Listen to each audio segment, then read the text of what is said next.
Hi. You may be familiar with the term children should be seen and not heard. Now, I might not agree with it, but I see the effects of that almost every Sunday in the narthex, where a parent will come out with a fussing child or a fidgeting child or maybe a baby that's crying, and they feel like they can't be a part of worship because it's causing a disruption, and so they come out of the worship and hang out in the narthex until the episode is over. Now, I've got three daughters and two granddaughters, and I know being in worship, sometimes the looks you get, some people are smiling and some people have that little frown face on them.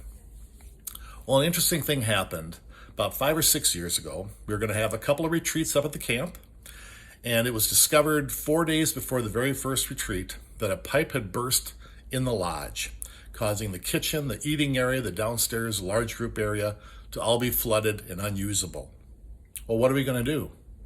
Well, some phone calls were made, and St. Paul's Lutheran Church in Hackensack, Minnesota, where the camp is located, offered to let us use their kitchen and their fellowship hall as much as we wanted to. And it was just a tremendous gift. And so we were able to prepare our meals, serve the meals, hang out in this big, large fellowship hall that they had, and it just really kind of saved the day. Well, on Sunday morning, before we left for come back to the Twin Cities, we went to worship. Now, this is a small Lutheran church, and we had about 60 junior high kids. So we've packed the worship space. The congregation members were just kind of wondering what's going on here. And as one of the leaders of the retreat, I also kind of had that parent hat that please kids, please behave yourself, don't make a scene, all of those kind of things that you worry about when you've got 60 confirmation kids with you, 7th and 8th graders. Well, the service went well. The kids were singing. It was a longer service than maybe they were used to.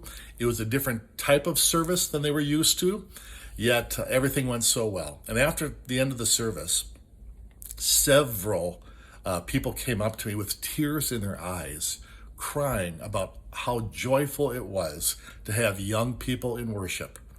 With all of the talking and things that was going on, they absolutely loved it because they only had a couple of families that had kids. Otherwise, everyone was older, retired, and they missed that joyful part of being a congregation.